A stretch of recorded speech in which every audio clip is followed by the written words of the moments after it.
Oke, hari ini saya akan membahas teori tentang tumbukan. Ya, nah langsung aja. Tumbukan itu dibagi tiga, ya dibagi tiga.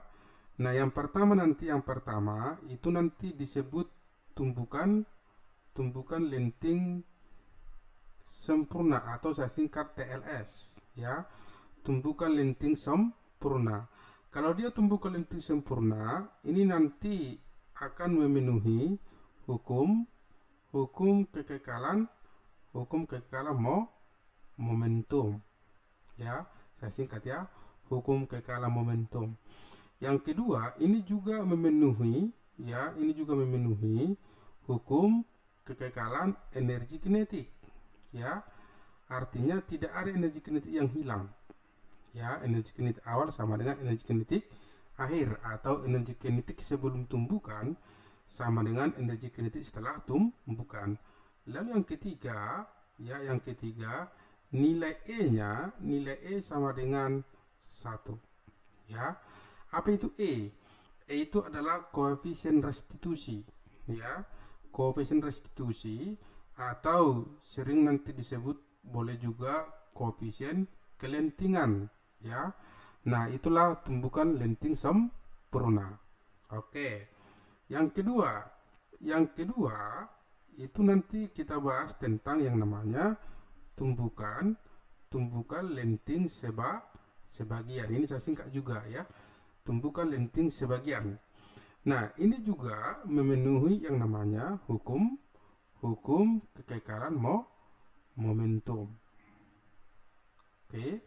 Nah, di sini untuk lenting sebagian ini sebut seperti ini. Ini artinya tidak berlaku ya, atau tidak sama ya. Tidak berlaku hukum kekekalan energi kinetik ya. Artinya ada energi kinetik yang hilang ya. Kalau di lenting sempurna tadi energi kinetiknya sama awal dengan air. Kalau di lenting sebagian tidak sama ya, ada fraksi yang hilang ya. Nah, kemudian ketiga yang ketiga cirinya bahwa nilai E-nya atau restitusinya itu lebih besar dari nol, ya, lebih kecil dari satu. Tidak boleh nol, satu pun tidak boleh. Harus di antara nol dan satu, ya. Nah, itu yang kedua. Yang ketiga, ya. Yang ketiga itu nanti adalah tumbukan. Yang ketiga itu nanti adalah tumbukan tidak lenting sama sekali, ya. Tumbukan tidak lenting sama sekali. Saya singkat semua ya, saya singkat. Oke. Nah, tidak lenting sama sekali itu bisa juga nanti disebut tidak lenting sempurna, ya. Tidak lenting sempurna, saya ulangi, tidak lenting sama sekali itu sama dengan tidak lenting sempurna. Oke. Nah, ini juga memenuhi hukum kekekalan momentum, ya. Nah, di sini juga tidak berlaku hukum kekekalan energi kinetik, ya. Nah, yang ketiga nilai E-nya sama dengan 0, ya. Nilai E sama dengan 0. Jadi kalau tumbukan tidak lenting sama sekali ini, ya, itu nanti kecepatannya sama, ya. Kecepatannya sama. Jadi nanti boleh kita buat bahwa V1 aksen sama dengan V2 aksen sama dengan V aksen. Nah, gitu. Jadi kecepatan setelah tumbukan itu sama antara benda pertama dengan benda kedua sebesar V aksen. Biasanya cirinya ini kalau tidak lenting sama sekali, biasanya setelah bertumbukan bergerak bersama atau menempel atau bersarang, ya, itu sudah pasti tumbukan tidak lenting sama sekali atau tidak lenting sempurna. Oke. Nah, apa rupanya hukum kekekalan momentum? Kemarin sudah kita bahas, ya. Sudah kita bahas hukum kekekalan momentum, tapi kita tulis saja ulang ya. Hukum kekekalan daripada momentum, ya. Hukum kekekalan momentum. Ya. Nah, momentum awal sama dengan momentum akhir, ya. Momentum awal sama dengan momentum akhir, atau boleh kita buat nanti M1 V1 ditambahkan dengan M2 V2 sama dengan M1 V1 aksen, ya, ditambahkan dengan M2 V2 aksen. Oke. Nah, jadi ini diingat, ya. Ini setelah tumbukan, ini sebelum tumbukan. Oke. Nah, satu lagi yang perlu diingat, tetap diingat kalau ke kiri bertanda negatif, ke kanan bertanda positif, ke bawah negatif, ke atas positif. Oke. Nah, kemudian nilai E, ya, nilai E atau tadi kita sebut namanya adalah koefisien restitusi, ya. Nilai E, koefisien restitusi, ya, restitusi. Oke. Atau kita simpulkan adalah sebesar E, ya.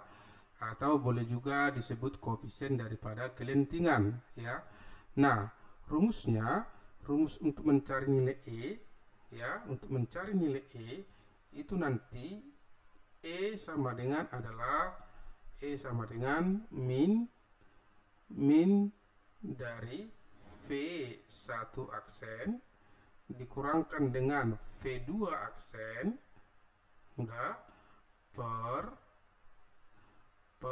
V1 dikurangkan dengan V2 ini. Oke. Nah, tetap diingat, saya ulangi lagi, ya, tanda dari kecepatan itu harus diingat, ya, dan dimasukkan ke dalam perhitungan, ya, dan dimasukkan ke dalam perhitungan. Oke, ini harus diingat. Oke, sama yang ini, ya. Nah, sebenarnya cuma segini ya teori daripada yang namanya tumbukan. Nah, kemudian yang perlu lagi diingat, untuk tumbukan lenting sempurna sama lenting sebagian, ya, untuk lenting sempurna sama lenting sebagian, maka itu harus kita penuhi 2 persamaan, ya, minimal, ya, 2 persamaan. Oke.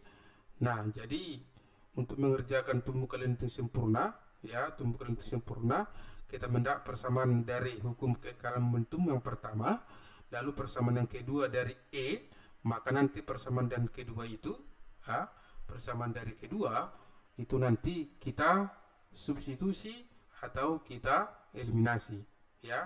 Nah, tapi kalau tumbukan yang namanya tidak lenting sama sekali, cukup aja satu kita pakai, ya, yang ini, ya, M1 P1 ditambah M2 P2 sama dengan M1 P1 aksen ditambah M2 P2 aksen. Nah, itu dia. Oke. Jadi sebenarnya cuma ini teori tumbukan, tapi kita analisis dulu yang pertama, ya. Coba kita analisis yang pertama adalah untuk yang namanya misalnya bola, ya, bola yang gerak jatuh bebas, ya, bola gerak jatuh bebas. Jadi bola itu nanti gerak jatuh bebas ke lantai, lalu nanti bolanya mantul-mantul, ya, sampai berapa kali, ya, itu nanti bisa kita hitung. Oke, misalnya seperti ini. Nah, ini misalnya bolanya, ya, gerak jatuh bebas. Oke.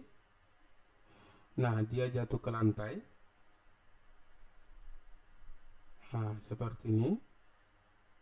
Nah, oke, ini kita anggap lantai. Ya, anggap lantainya datar, ya. Oke. Nah, jadi nanti setelah yang namanya dia menembus lantai, ya, maka nanti dia mantul, ya, mantul. Oke, mantul, baru jatuh, ya, mantul lagi, jatuh lagi, ya, seperti ini. Oke. Jatuh ke lantai, mantul, jatuh lagi, mantul, ya. Ini sketsanya, ya. Ini sketsa saja. Oke. Nah, kemudian kita anggap nanti, ya, kita anggap bahwa tinggi awalnya, ya, tinggi awal daripada benda itu ini kita anggap sebesar, tingginya adalah sebesar yang namanya H0 ya, tinggi awal. Oke. Lalu yang ini kita sebesar, kita anggap H1. Oke. H1. Lalu tingginya ini kita anggap sebesar yang namanya H2. Oke. Nah, tadi ini adalah lantai. Oke. Nah, kalau lantai berarti nanti lantai itu kan kecepatan awal ya sebelum tumbukan sama dengan kecepatan setelah tumbukan. Oke. Nilainya sebesar 0. Oke. Nah, kita disuruh mencari koefisien kelentingan ya, untuk mencari koefisien kelentingan. Oke. Nah, jadi untuk mencari koefisien kelentingan ya dengan persamaan yang tadi ya, dengan persamaan yang tadi yang ini, oke. Min P1 aksen dikurang P2 aksen per P1 dikurang P2 ya. Kita anggap yang pertama adalah bola, lalu yang kedua adalah lantai ya. Maka nanti kita buat rumusnya E sama dengan ya min, kita anggap tadi yang pertama adalah bola, maka nanti di sini adalah V aksen bola udah dikurang V aksen daripada lantai per kecepatan bola menumbuk lantai udah dikurang kecepatan daripada lantai. Nah, tadi kan kecepatan daripada V lantai dengan V aksen lantai kan 0 ya. Berarti boleh kita buat nilai E sama dengan min ya, min. Nah, untuk mencari V aksen kita anggap dari pantulan pertama ya. Oke, ini V1 aksen ya, yang pertama ini. Oke. Nah, rumusnya apa? Rumusnya itu kan pantulannya kan ke atas, maka nanti kita buat rumusnya akar 2G H1 udah dikurang 0 per ya, ini kecepatan bola pertama kali menumbuk lantai berarti adalah akar 2G H0 ya, tapi dia nanti bertanda min. Kenapa bertanda min? Karena dia ke bawah. Oke. Nah, dikurangkan dengan 0. Oke. Ini 0 ya, ini 0, ini 0. Berarti kalau akar 2G1 dikurang 0, ini min 2 akar 2G0 dikurang 0, min dengan min habis, maka nanti kita perlu rumusnya sama dengan adalah oke, 2G nya mati ya kalau diberikan ya, tapi akarnya nggak mati. Jadi apa? Akar H1 per H0 ya. Kalau kita panjangkan ini boleh nanti jadi seperti ini, akar H1 0 atau akar dari H2 per H1 ya, atau sama dengan akar dari, dilanjut terus ya, boleh ya, nanti H3 per H2. Nah, jadi seperti itu nanti bentuknya. Oke. Nah, ini seperti deret daripada deret geometri ya, deret geometri. Oke. Nah, itulah untuk yang namanya bola ya, sebuah bola yang gerak jatuh bebas, atau nanti boleh nanti kita buat di sini untuk mencari yang namanya tinggi pantulan ya. Boleh kita simpulkan untuk mencari tinggi pantulan dari persamaan di atas ya, dari persamaan di atas, bahwa nanti mencari Hn ya, Hn udah itu sama dengan E udah, E dipangkat 2N dikalikan dengan H0 ya. Nah, dengan N nanti di sini, N sama dengan udah pantulan. Ya, pantulan. Oke. Jadi kalau kepantulan pertama berarti N-nya 1. Berarti H1 sama dengan E pangkat 2 kali 1 H0. Udah. Kalau langsung ditanya yang ketiga, H3 berarti E pangkat 2 dikali 3 berarti 2 pangkat 6. 2 kali 3 berarti pangkat 6 ya. Pangkat 6 dikalikan dengan H0. Oke. Nah, itu dia. Bisa ya? Nah, itu kasus yang pertama. Lalu kalau kasus yang kedua misalnya seperti ini. Ya. Oke. Nah, misalnya di sini ada sebuah balok, ya, ada sebuah balok. Oke. Nah, digantung. Nah, anggaplah cantik ya. Nah, gitu dia. Oke. Ada sebuah balok digantung. Nah, ini balok, ya. Dalam tergantung berarti kecepatannya 0 ya. Ini kita sebut yang namanya balok. Oke. Nah, kemudian nanti di sini ada misalnya peluru, ya. Ini misalnya ada peluru. Oke. Nah, ditembakkan ke dalam balok, ya.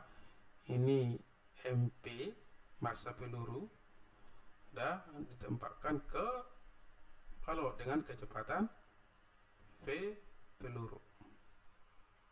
Oke. Nah, setelah tertembak, ya, gini. Jadi nanti baloknya tersimpang. Nah, kira-kira seperti ini. Oke. Nah, ini dia.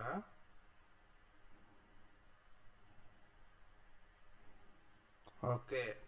Membentuk sudut sebesar theta. Ini L ya. Panjang daripada tali ya. Ini kalau ini kita anggap adalah sebesar H, maka nanti adalah L dikurangkan dengan H. Ya. Oke. Jadi kalau kita cari dari sini cos theta, ya. Kalau kita cari cos theta, rumus cos itu adalah samping per miring, ya. Samping per miring. Oke, kita batasi dulu biar nampak. Oke. Nah, jadi kalau cos theta adalah cos theta. Cos theta itu nanti samping per miring, ya. Berarti nanti cos theta sama dengan sampingnya lah L dikurang H, ya, per L. Nanti dapat dari sini H sama dengan L kali L dikalikan dengan 1 kurang cos theta. Nah, ini dia. Oke. Nah, jadi untuk mengerjakan ini nanti ya pakai aja rumusnya. Ya, rumusnya lah apa? M peluru, V peluru, momentum awal sama dengan momentum air ya, ditambah M balok, V balok, dah sama dengan M peluru, ya, M peluru V aksen peluru, dah ditambahkan dengan M balok V aksen balok. Nah, gitu. Oke. Nah, di sini nanti ada 2 kasus. Ya. Ada 2 kasus. Oke, yang perlu diingat ya, saya buat aja di sini. Udah. Nah, ada 2 kasus. Yang pertama, jika nanti jika pelurunya bersarang, kalau pelurunya bersarang, maka nanti otomatis V aksen peluru itu pasti sama dengan V aksen balok, ya. Itu nanti boleh kita cari akar daripada 2 G H Nah itu. Oke. Nah itu kalau pelurunya bersarang ya. Tapi kalau pelurunya menembus ya. Kalau pelurunya menembus balok, maka nanti kecepatannya nggak sama ya. Oke. Jadi nanti kecepatan V-aksen peluru tidak sama dengan V-aksen balok. Oke. Tapi yang bisa kita cari nanti adalah V-aksen balok. V-aksen balok sama dengan akar 2GH. Oke. Nah, kalau sudah dapat V-aksen balok, berarti bagaimana mencari V-aksen pelurunya? Ya masukkan aja ke sini. Ya kan? Ke persamaan ini. Oke. Nah, tadi baloknya kan dalam posisi apa? Dalam posisi di dia, berarti nanti kan 0 kan? Ya kan? Oke. Nah, itu contoh kasusnya untuk yang namanya tumpukan. Oke. Nah, nanti akan saya buat videonya untuk pembahasan daripada soal-soal daripada tumpukan. Begitu ya. Oke, tetap semangat ya, Tio MF.